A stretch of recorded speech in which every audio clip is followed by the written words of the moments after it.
Selamat pagi Bapak Ibu yang saya hormati. Terima kasih sudah dapat hadir di ruang lab komputer Institut Karya. Saya dari bagian kurikulum berterima kasih juga kepada Ibu Dian pada hari ini yang akan memaparkan aksi nyata budaya positif untuk kita semua. Mudah-mudahan paparan ini memberikan motivasi bagi kita semua untuk kita sama-sama bergerak di dalam kegiatan kita hari-hari sebagai seorang pendidik. Ini adalah langkah awal kita untuk membudayakan budaya positif bagi anak-anak kita di kelas. Dan saya sebelumnya memberikan waktu kepada Budian untuk memberikan paparan budaya positif pada hari ini. Terima kasih.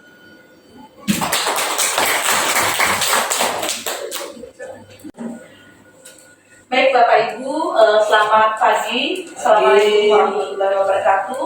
Salam sejahtera untuk kita semua.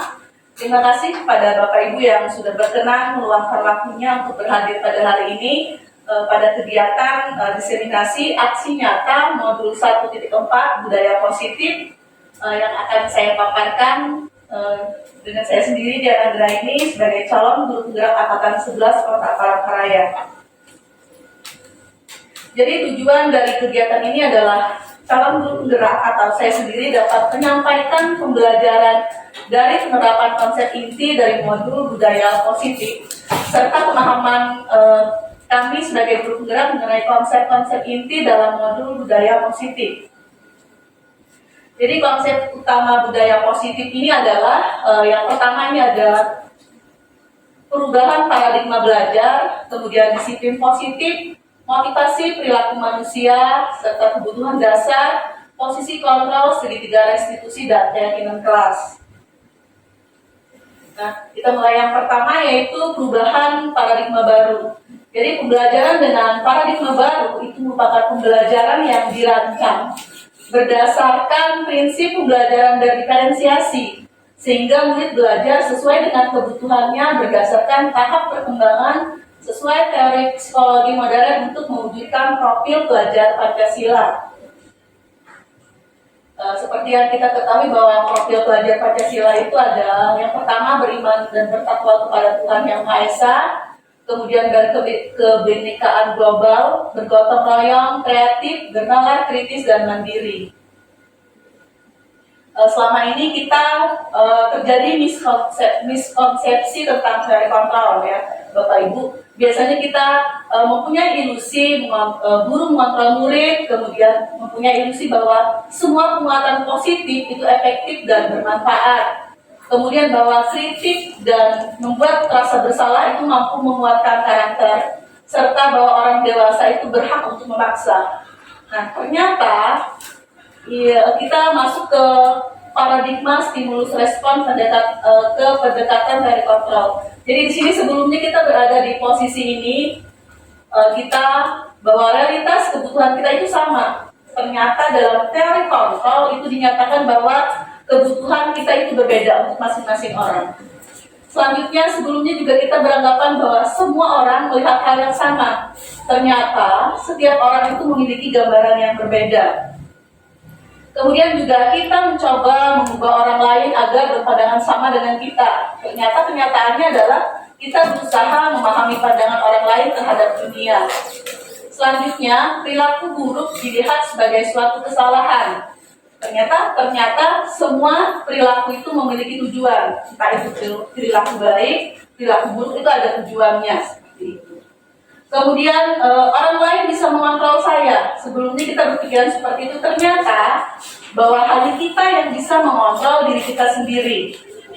Dan saya bisa mengontrol orang lain, ternyata kita tidak bisa mengontrol orang lain. Seperti yang tertera di sini. Ini yang disebut dengan teori kontrol.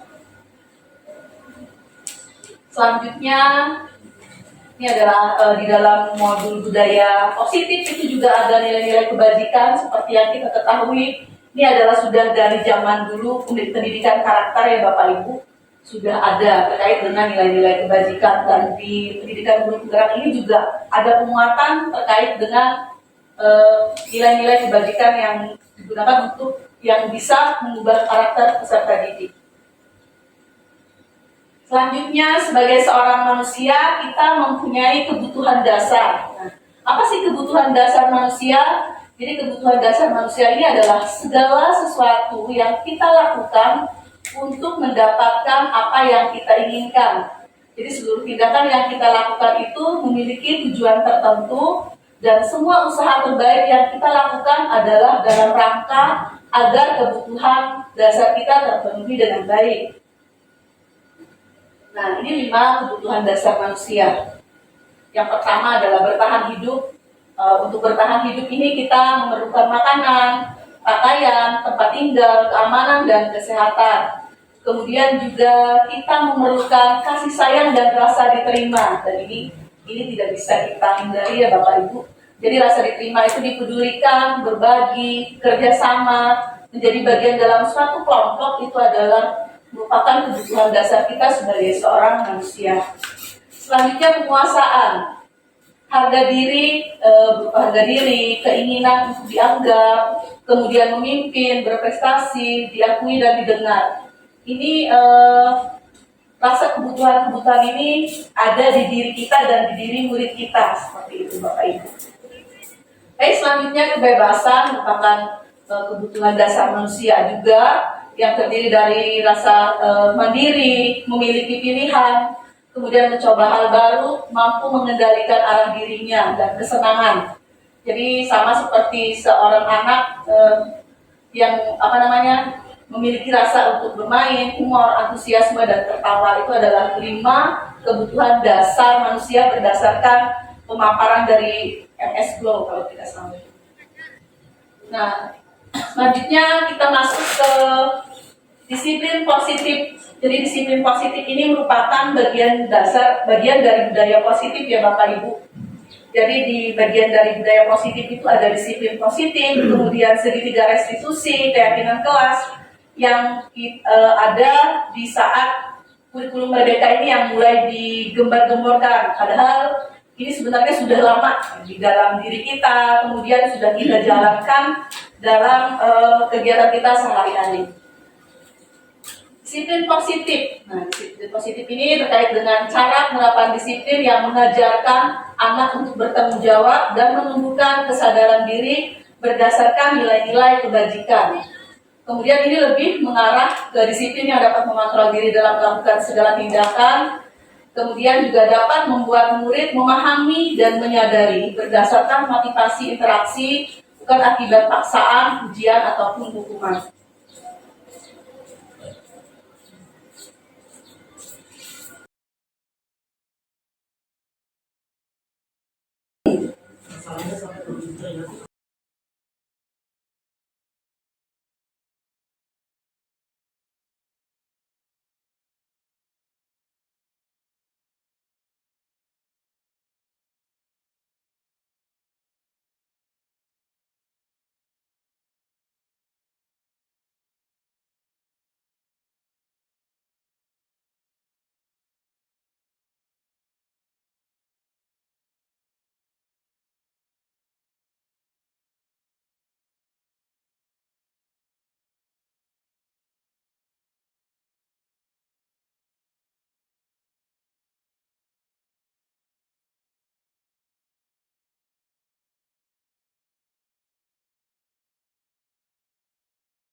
Masalahnya aku pertanyaan banyak apa Ya, Pak, bukan aku tadi ketemu ID test bukan cara angka. Nah, 1, 2, 2, 3. Tadi ketemu ID test. Oh, Itu bisa. udah terlalu dengan naik jalan. Kata-kata jalan. Jalan belum. Nah, itu berapa? Ini yang sambung juga. Ada bagian teori-teori kontrol. Baik Bapak Ibu, selanjutnya motivasi perilaku manusia. Jadi motivasi perilaku manusia ini ada 3. Yang pertama untuk menghindari ketidaknyamanan atau hukuman. Kemudian yang kedua untuk mendapatkan imbalan atau penghargaan dari orang lain. Dan yang ketiga untuk menjadi orang yang mereka inginkan dan menghargai diri sendiri dengan nilai-nilai yang mereka percaya. Nah, motivasi itu ada 2, motivasi eksternal yang berasal dari luar dan motivasi internal yang berasal dari dalam diri kita sendiri. Jadi motivasi yang merupakan motivasi eksternal itu meliputi ini tadi yang nomor 1 dan nomor 2, untuk menghindari ketidaknyamanan atau hukuman dan untuk mendapatkan imbalan penghargaan dari orang lain itu merupakan motivasi yang berasal dari luar. Kemudian sedangkan motivasi internal itu untuk menjadi orang yang mereka inginkan dan menghargai diri sendiri dengan nilai-nilai yang dapat dipercaya. Ini adalah motivasi internal yang berasal dari kita, dari dalam diri kita. Jadi hindari hukuman dan penghargaan yang berlebihan untuk meminimalisir motivasi eksternal dalam diri murid. Jadi mungkin ketika kita memberikan penghargaan ataupun pujian yang terlalu berlebihan itu sebenarnya bisa berdampak motivasi eksternal ini.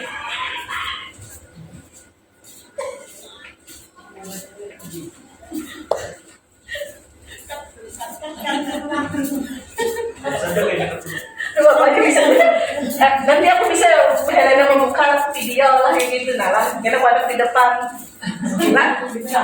Ada jangan buka, maksudnya Kena kan memberikan pembukaan. Misalnya ini kan sudah berjalan, tapi makanya putar di depan video Kena gitu. Membuka anunya, iya. Tapi selanjutnya ini dulu. Baik, selanjutnya ini posisi kontrol ya Bapak Ibu. Posisi kontrol kita sebagai seorang guru itu ada 5. Yang pertama penghukum, yang kedua pembuat rasa bersalah. Kemudian peran kita sebagai seorang teman, peran seorang guru sebagai pemantau, dan peran seorang guru sebagai manajer. Nah, sebenarnya ini sudah sering kita lakukan peran-peran ini ya Bapak Ibu. Di mana ada saatnya kita menjadi seorang guru yang penghukum, yang berperan sebagai seorang penghukum, di mana di situ kita menggunakan nada suara yang tinggi, kemudian guru mungkin marah, tapi tidak ada dendam saya bilang, atau bersifat agresif dan menyalahkan orang lain. Itu di sini adalah peran kita sebagai penghukum. Kemudian ada juga kita berperan sebagai pembuat rasa bersalah. Nah, pembuat rasa bersalah ini kita nada suara kita memelas, kemudian halus dan lembut. Murid akan merasa bersalah, murid akan merasa gagal dan tidak sanggup membahagiakan orang lain, serta menyembunyikan atau menyangkal atau misalnya dan juga berbohong. Selanjutnya posisi kontrol yang ketiga adalah peran kita menjadi seorang teman untuk anak didik kita. Nah, di sini kita menggunakan nada suara yang akrab, ramah dan bercanda. Kemudian murid akan merasa senang dan akrab dengan guru tersebut. Kemudian murid hanya mau mendengar guru tertentu, dan juga murid akan tergantung pada guru tertentu, pada guru tersebut ya. Ini adalah peran kita sebagai seorang teman. Selanjutnya peran guru yang keempat yaitu sebagai seorang pemantau. Jadi pada posisi ini nada suara kita datar, bahasa tubuh kita formal, kemudian berbicara sesuai dengan catatan dan fakta, serta memberi konsekuensi menyesuaikan bila diawasi. Itu sebagai pemantau. Nah, ini adalah tingkatan yang paling tinggi ya, istilahnya seperti itu adalah peran kita sebagai seorang manajer. Di mana di sini suara kita halus, kemudian bahasa tubuh tidak kaku dan mendekat ke murid. Guru membantu siswa untuk bertanggung jawab, mencari solusi atas masalah yang ada dan menguatkan watak atau karakternya. Jadi sebenarnya kita sudah pernah berada di semua posisi ini. Dan saya juga kemarin sebelum masuk ke modul 1.4 ini saya ada pernah di posisi ini. Itu saya lakukan terhadap murid saya yang di kelas 93, itu sering dia pernah bolos seperti itu, kemudian sering telat, sampai saya berbicara, kamu gak kasihan gak sama ibu gitu, nanti dikira laki-laki seperti ini. Saya bilang seperti itu sama dia. Dan saya merasa akhirnya saya berada di posisi kontrol ini, membuat rasa bersalah ya. Seperti itu. Baik, lanjut ya Bapak Ibu. Nah, ini adalah contoh penerapan 5 posisi kontrol. Jadi ada sebuah kasus, siswa tidak memakai atribut lengkap saat upacara bendera. Di mana peran kita sebagai penghukum, kita memberikan menyuruh murid tersebut hormat pada bendera selama 1 jam. Nah, itu peran kita apa di situ? Kita sebagai seorang penghukum. Kemudian membuat rasa bersalah dengan kasus yang sama, kita menyampaikan kepada anak, berapa kali ibu atau bapak harus memberitahu kamu selalu saja mengecewakan bapak atau ibu. Jadi kita menanamkan rasa bersalah kepada anak ketika dia melakukan kesalahan. Selanjutnya, dengan kasus yang sama juga peran kita sebagai seorang teman. Jadi ilustrasinya seperti ini. Ayo dong ikuti aturan sekolah. Tolong bantu ibu ya sekali ini. Ya sudah, tidak apa-apa. Lain kali jangan sampai berbuat seperti ini lagi. Ini adalah peran kita sebagai seorang teman. Selanjutnya, peran kita sebagai seorang pemantau. Kamu sudah melanggar peraturan sekolah. Kamu tahu konsekuensinya. Setelah upacara, kamu beri atributnya, berkooperasi, dan jangan diulangi lagi. Ini adalah salah satu contoh peran kita sebagai seorang pemantau. Nah, ini adalah peran kita sebagai seorang pemimpin yang manajer, misalnya belajar di kelas, di sekolah. Apakah kamu tahu kesalahanmu? Kira-kira bagaimana kamu memperbaiki kesalahan tersebut? Ini adalah 5 contoh penerapan posisi kontrol dengan kasus siswa tidak memakai atribut lengkap saat upacara bendera. Nah, jadi ini adalah bedanya hukuman, konsekuensi, dan restitusi.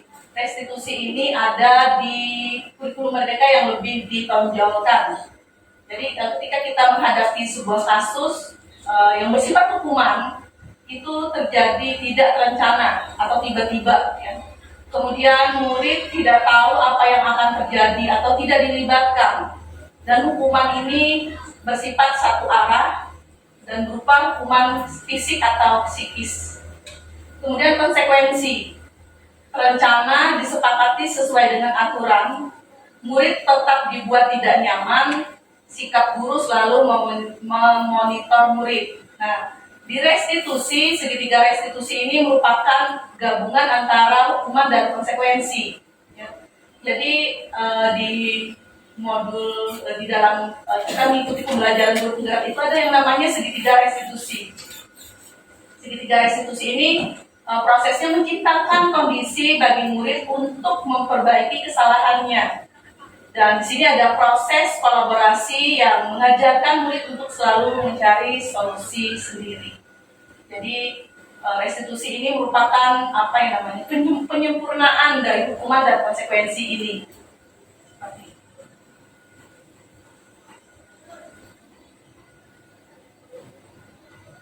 Nah, ini yang sebelumnya juga saya masih belum paham apa itu segitiga restitusi.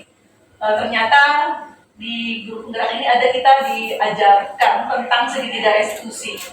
Jadi segitiga restitusi ini adalah suatu proses dialog yang dilakukan oleh guru atau orang tua agar dapat menghasilkan murid yang mandiri dan bertanggung jawab. Jadi ini juga sudah mulai saya terapkan dalam mengatasi, karena kebetulan saya ini juga baru pertama kali menjadi wali kelas. Saya mencoba menerapkan segitiga restitusi ini untuk siswa yang sering bolos, kemudian terlambat, karena di kelas beberapa kali kemarin juga dipanggil oleh BK kesiswaan, itu murid saya.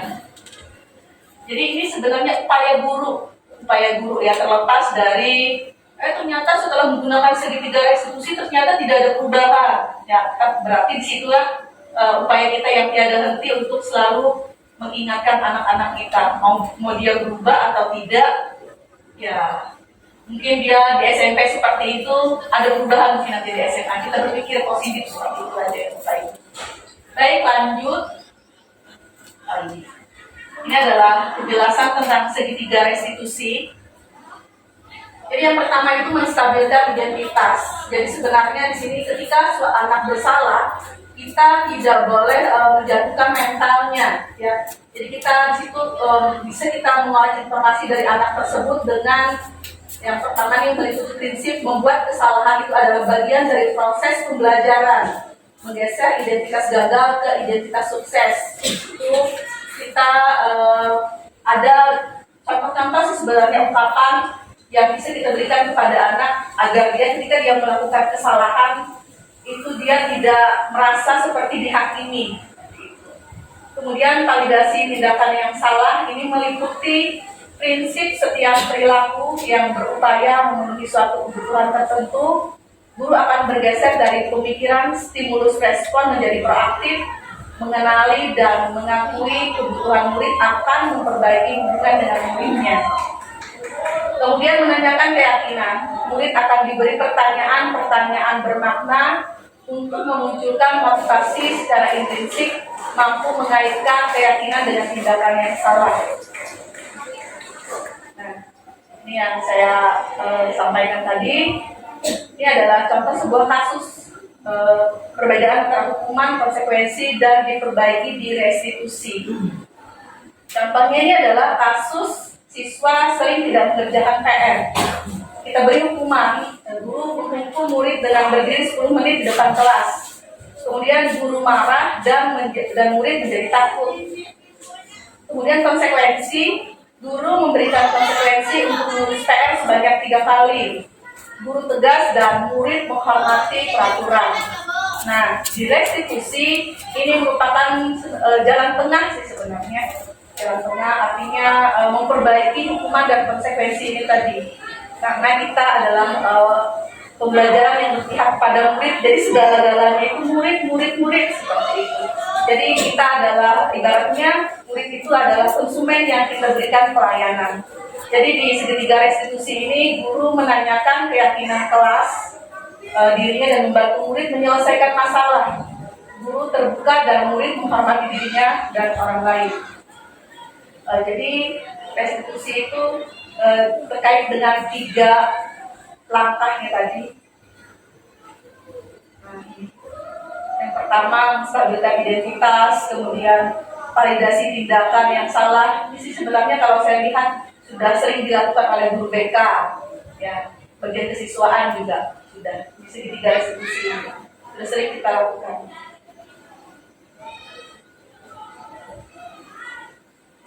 Nah, kita kesini ya Bapak Ibu. Tadi kita tahu ada posisi kontrol. Berapa tadi posisi kontrol Bapak Ibu masih ingat?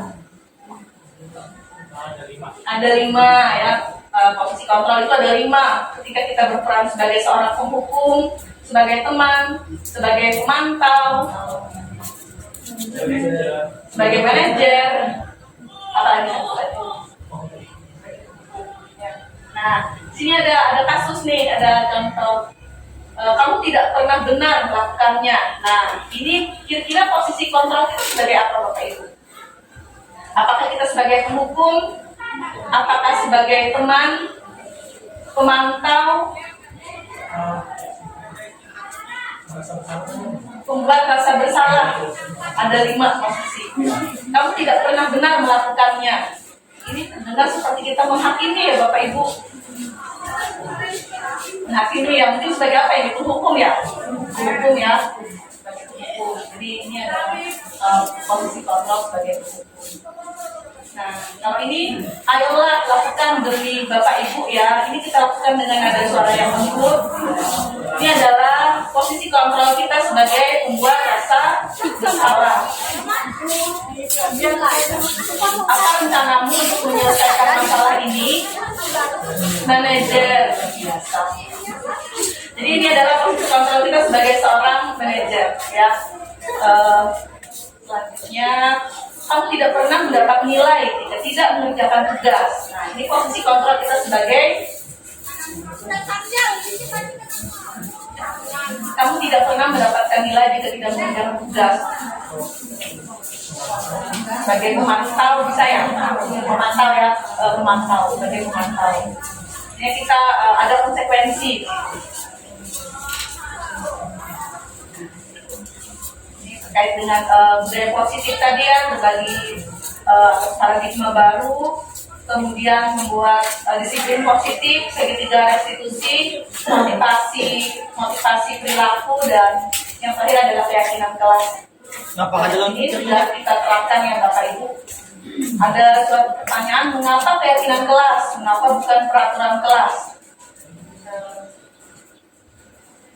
Jadi pembentukan keyakinan kelas. Jadi keyakinan kelas ini bersifat abstrak, kemudian berupa pernyataan yang universal, dibuat dalam pernyataan positif, dan sedikit saja agar mudah diingat sesuai dengan kondisi kelas dan sekolah, sehingga mudah diterapkan dan semua warga sekolah atau warga kelas itu dilibatkan saat membuat keyakinan kelas. Ini sudah kita terapkan di awal tahun ajaran baru kemarin. Jadi di sini menggunakan kata-kata yang sedikit saja agar mudah diingat.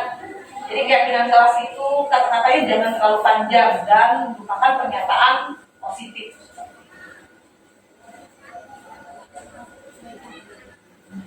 Baik Bapak Ibu, demikian paparan singkat saya terkait dengan budaya positif. Semoga memberikan manfaat untuk kita semua. Dan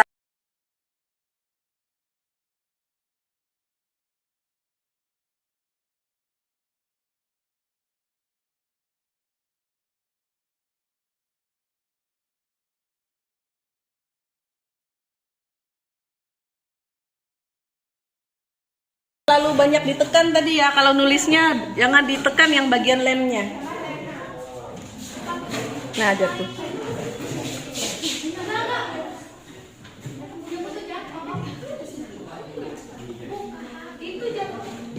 Atau ambil aja kertas yang ada untuk nempelnya. Kertas yang ada untuk menempel, dirobek bagian ada lemnya untuk menempelnya. Oh, ada lakban Ibu, lupa Ibu ada lakban. Nggak usah ada lakban Ibu, lupa Ibu.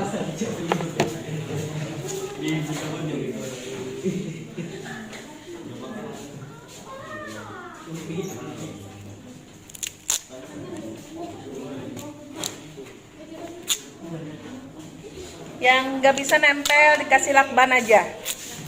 Susun yang rapi ya, berurutan ke bawah gitu, biar Ibu mudah membacanya. Kamu juga? Iya.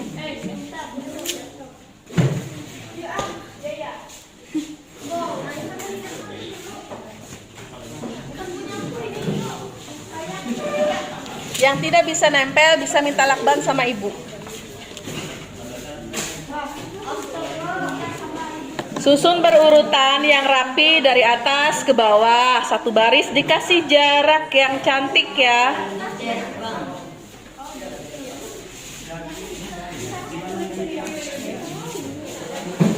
Yang tidak bisa nempel minta lakban sama Ibu. Gak bisa kayaknya pakai lem, takut papan tulis kita nanti itu.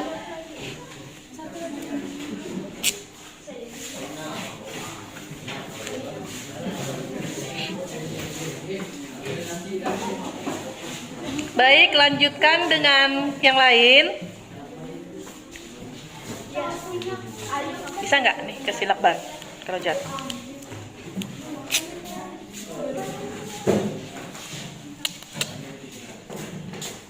Kasih lakban kalau nggak bisa.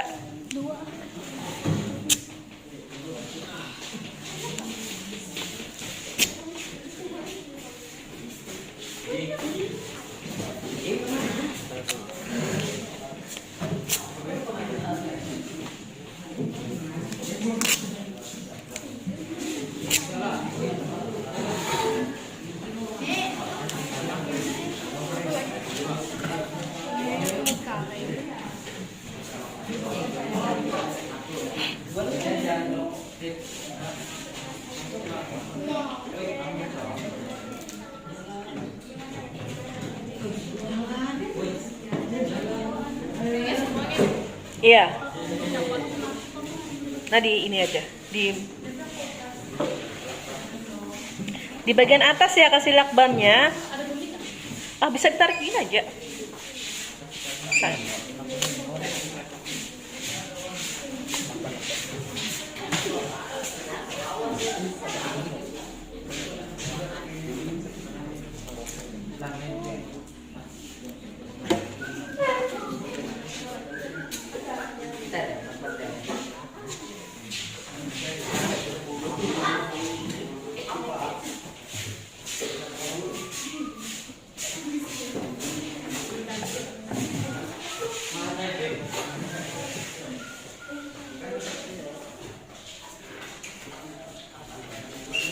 Ini sudah ada sticky notes ya, sticky notes keinginan kalian terkait dengan pembelajaran di kelas kita, baik tidaknya ini adalah keinginan kalian semua. Ibu hanya mengikuti gitu ya. Nanti kita sepakati apa yang kalian sepakati dan tidak ya. Baik, yang pertama nih Ibu nggak tahu punya siapa. Yang pertama katanya baju dimasukkan. Kalian setuju? Ya.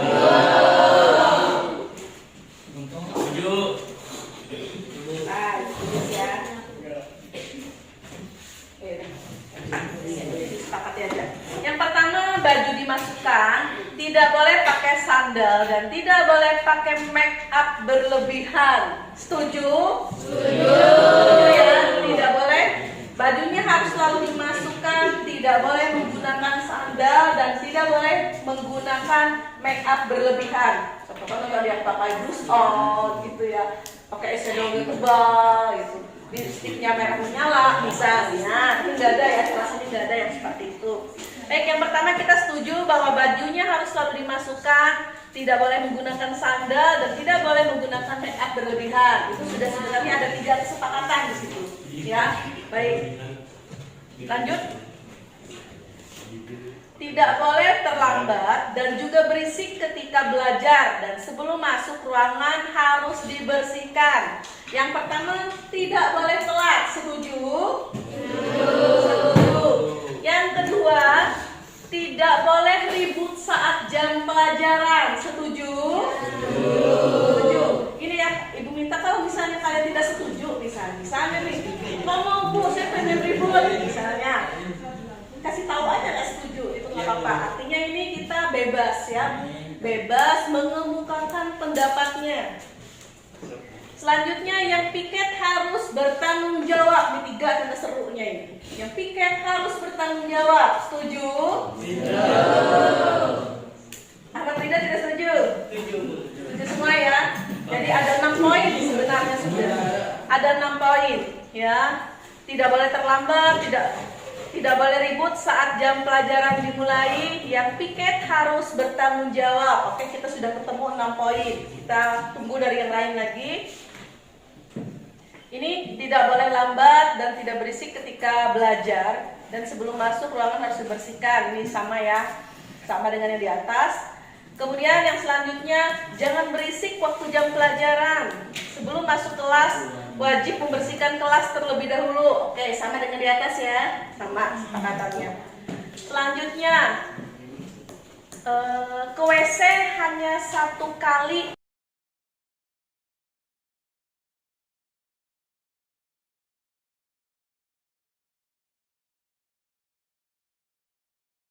Baik Adit, selamat pagi. Bagaimana kabarnya Adit? Baik. Ini Ibu mau nanya, beberapa bulan terakhir ini Adit sering terlambat masuk ke kelas. Misalnya alasannya apa? Olahraga, pulang bangun, kadang juga putih, dapat nenek.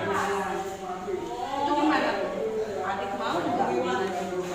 Akibatnya apa? Menggunakan alarm supaya lagi mau nggak? Itu masih ingat nggak peraturan kelas kita?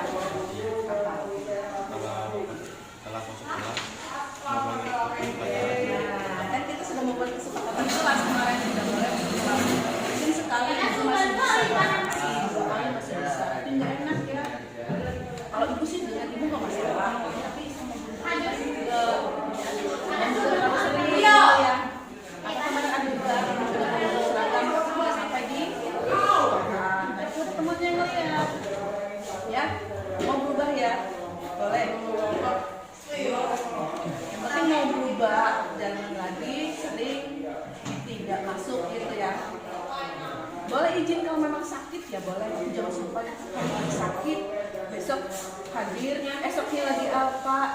Mungkin itu yang aku sampaikan, tapi ini mau Adit berubah, mau ya.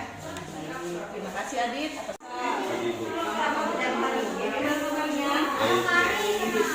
Aisyah juga dalam 1 bulan terakhir ini bukan sering tidak hadir, tapi ada tidak hadir. Ini juga kemarin ada pada saat itu di sekolah, tapi tidak masuk. Nah, gimana tuh? Adit, Aisyah mau nggak berubah? Mau berubah? Jangan lagi seperti itu. Kan kasihan di kelas mau nggak berubah? Kemudian tidur di kelas lagi. Videonya banyak banget. Faisal masih ingat kesepakatan kelas kita kemarin? Apa? Nggak boleh tidur di kelas. Nggak boleh tidur di kelas, apalagi Nggak boleh terlambat. tidak boleh terlambat. Kan Faisal tahu ya. Nah, ibu mau ke depannya Faisal jangan lagi ya. Kan kasihan ibu. Siapa wali kelasnya? Mas ibu kan dicari-cari. Ibu dia gitu. Dan nanti ibu tidak memberikan nasihat kepada Faisal. Mau berubah ya? Mau. Oh, ya baik. Terima kasih. Ya udah, cukup. Makasih Adi. Baik, selamat pagi Natasha. Muhammad Rasha ya. Ya, bagaimana kabarnya? Sehat ya? Sehat. Beberapa hari ini juga di absen kemarin Ahmad Rasha juga sering ada tidak hadir. Ya. Itu kalau misalnya tidak hadir itu biasa apa? Itu memang betul-betul sakit atau memang ada keperluan atau gimana? Sakit.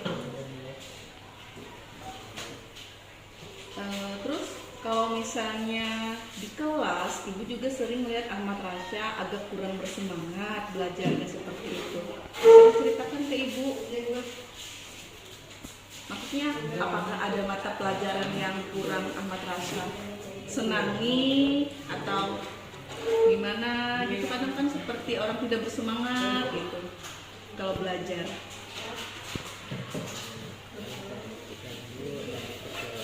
Memang seperti itu. Tapi sebenarnya Ahmad Rasha menikmati, maksudnya menerima pelajaran yang diberikan ibu guru. Tidak ada hambatan, mungkin misalnya merasa gurunya pemarah, gurunya tidak menyenangkan, seperti itu. Ada nggak rasanya? Sedikit, ada guru tertentu gitu ya yang membuat Rasha kurang bersemangat belajar.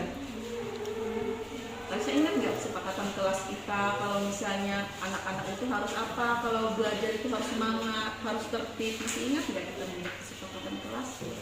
Ingat ya, jadi harus tidak boleh menggunakan apa pada saat belajar juga. Nah, tidak boleh menggunakan HP gitu ya. Jadi kalau misalnya lagi belajar itu harus fokus gitu. Kemudian Ahmad Rasha mau nggak lebih bersemangat lagi gitu belajar, mau nggak berubah? Ya. Baik, terima kasih Ahmad Rasha atas waktunya, sudah berkenan gitu ya menyampaikan informasinya. Jadi kalau misalnya Muhammad Rasha merasa kurang nyaman dengan guru atau apa, boleh diungkapkan dengan Ibu Dian juga boleh ya kalau misalnya ada masalah seperti itu. Baik, terima kasih Ahmad Rasha, silakan kembali. Selamat pagi. Baik, selamat pagi Ahmad Daniel. Bagaimana kabarnya? Baik. Selama beberapa hari ini Ibu lihat Ahmad Daniel sering tidak hadir selama 1 bulan terakhir ini. Itu sakit atau gimana? Sakit. Sakit apa? Asam lambung. Sudah ke dokter? Sudah. Wah, itu bagaimana tanggapan orang tua nih? Ada nggak misalnya itu sering kambuh sakitnya? Kadang-kadang begitu. Ini kan absennya sudah banyak gitu ya, kadang alfa gitu, kadang sakit. Dan Ahmad Daniel tahu nggak peraturan kelas kita, misalnya kehadirannya harus seperti apa? Tahu ya? Jadi gimana solusinya kira-kira? Harus minum obat gitu ya? Harus minum obat juga, jaga kesehatannya. Dan usahakan kalau misalnya memang betul-betul sakit harus ada surat dokternya gitu ya, karena kan kasihan kehadirannya hampir banyak ibu lihat alfanya gitu, kadang kan alfa juga itu sering, itu biasanya sakit atau memang ada juga yang enggak. Nah itu yang ibu ingin telusuri gitu ya, karena kan kehadiran sangat menentukan.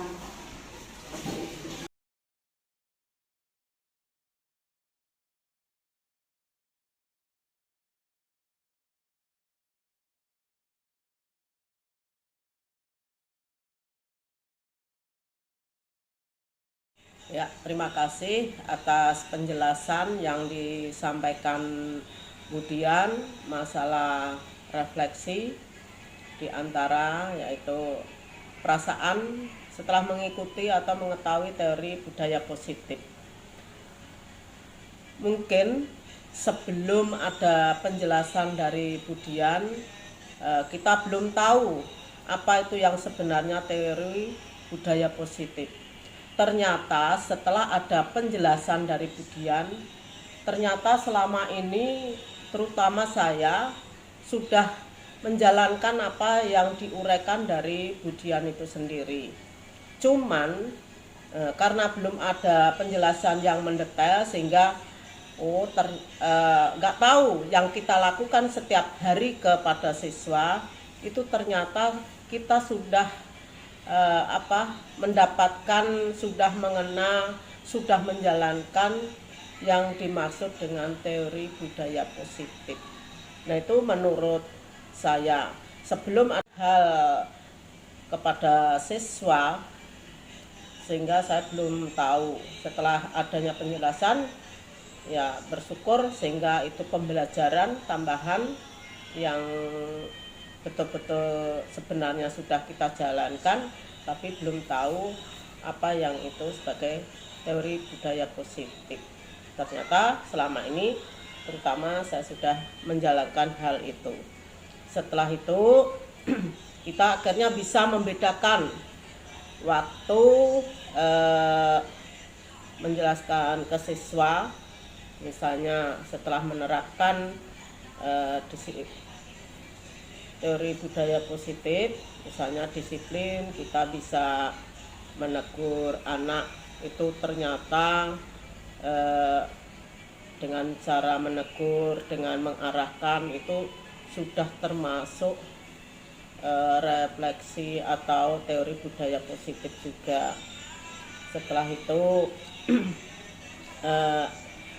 sebelum kita masuk ke semester pembelajaran, kita kan ada kesepakatan kelas, maksudnya kesepakatan kelas di sini antara siswa dan guru selama nantinya kita mengadakan KBM, seperti apa kesepakatannya.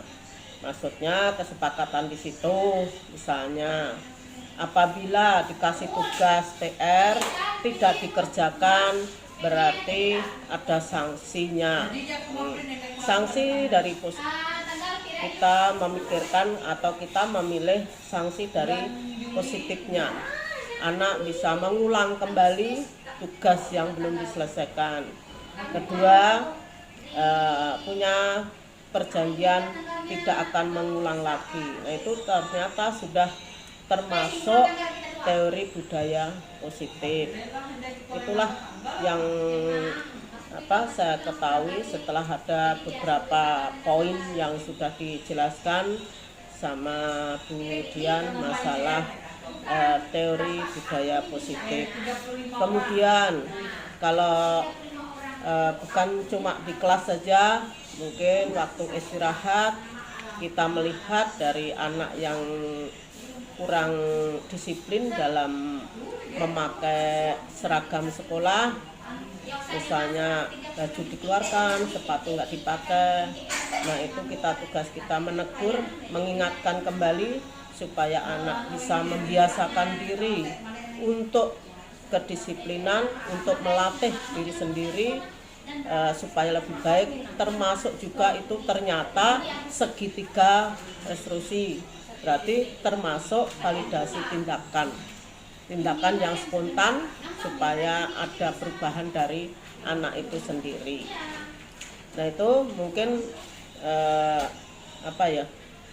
kesimpulan dari pembahasan yang disampaikan Bu Dian masalah teori budaya positif.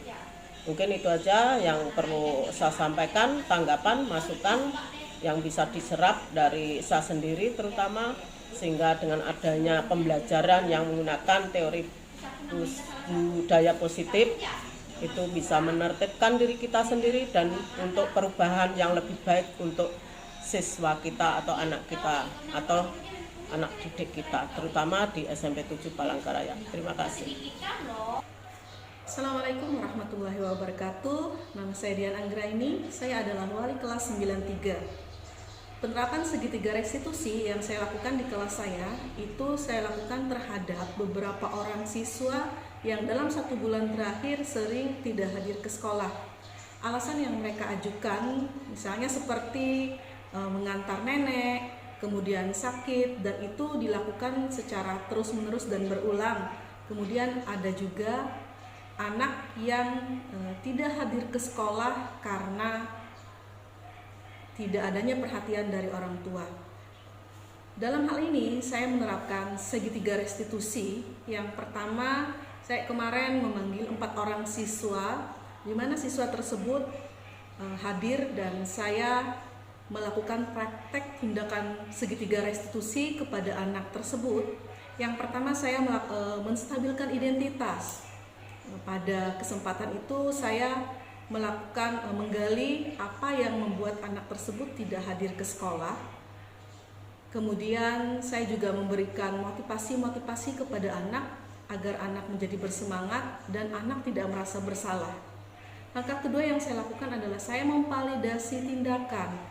Di situ saya memberikan pertanyaan kepada anak terkait dengan alasan mereka sering tidak turun, kemudian apakah mereka ada niat untuk melanjutkan ke jenjang yang lebih tinggi.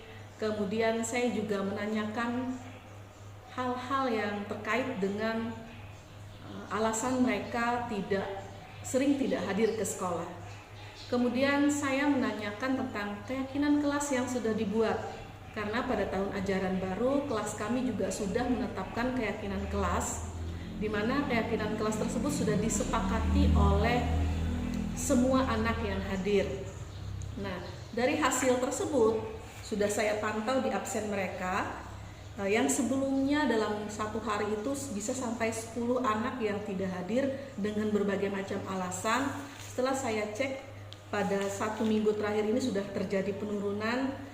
Dalam 1 kelas hanya 1 orang anak yang tidak hadir, yang ditunjukkan dengan jurnal kelas. Hari ini juga tanggal 28 Agustus hanya 1 orang anak yang tidak hadir. Terjadi peningkatan yang sangat signifikan yang saya perhatikan itu setelah saya memanggil masing-masing anak dan menerapkan segitiga restitusi, dan itu juga saya lakukan secara berulang. Dan hasilnya sangat luar biasa. Anak-anak seperti motivasi mereka untuk turun ke sekolah itu lebih meningkat, dan munculnya kesadaran dalam diri anak untuk lebih bertanggung jawab dan disiplin. Demikian, terima kasih. Assalamualaikum warahmatullahi wabarakatuh. Saya Noni Hidayani, saya adalah wali kelas dari kelas 85. Setelah mengikuti kegiatan sosialisasi kemarin, modul budaya positif, di mana saya mempelajari bahwa budaya positif itu merupakan perwujudan nilai atau keyakinan universal yang diterapkan dari sekolah. Budaya positif tidak hanya diciptakan secara instan, tetapi diperlukan tauladan dari seorang guru. Peran saya dalam menciptakan budaya positif yaitu yang pertama, sebagai pemimpin pembelajaran, kemudian sebagai coach bagi guru lain, kemudian mewujudkan kepemimpinan murid dan menggerakkan komunitas praktisi. Dalam penerapan di kelas, budaya positif yang sering sekali saya lakukan yaitu misalkan membiasakan siswa untuk bertanggung jawab terhadap jadwal piket yang sudah dibuat, kemudian membiasakan anak-anak untuk selalu mematuhi kesepakatan kelas yang telah dibuat secara bersama-sama, kemudian selalu memantau kehadiran siswa-siswi.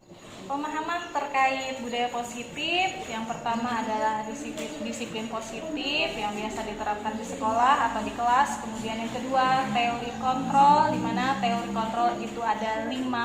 Yang pertama yaitu sebagai penghukum, yang kedua yaitu sebagai pembuat rasa bersalah, kemudian sebagai teman, kemudian sebagai pemantau dan manajemen.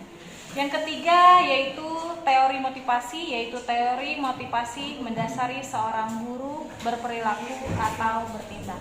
Yang keempat, segitiga restitusi yang meliputi menstabilkan identitas, validasi, tindakan yang salah, dan menanyakan keyakinan kelas. Nama saya Faisal Ansari, saya anak kelas 93. Kemarin saya dipanggil wali kelas saya karena saya sering tidak hadir dan tidur di kelas. Ibu wali kelas saya menerapkan segitiga restitusi. Ibu menanyakan penyebab saya ada tidak hadir di sekolah. Ibu juga bertanya apa saya menghargai keyakinan kelas yang sudah kami buat. Saya bersyukur karena masih ada orang yang memperhatikan saya, dan saya berjanji akan berubah dan akan sekolah dengan rajin karena saya bercita-cita menjadi seorang polisi. Alhamdulillah, terima kasih Bang Manti. Sudah. Ya, mulai aja. Nama saya Aditya Parmana Putra. Perasaan saya setelah wali kelas saya menerapkan segitiga restitusi, saya merasa senang. Ada yang memperhatikan dan mengingatkan saya. Saya berjanji akan sekolah dengan rajin dan meningkatkan disiplin saya sebagai seorang siswa. Saya akan menaati aturan sekolah dan tertib sekolah. Saya bangga menjadi anak kelas 93 dan menjadi bagian dari SMP Negeri 7 Palangkaraya ini. Dan cita-cita saya ingin menjadi seorang polisi. Baik, terima kasih.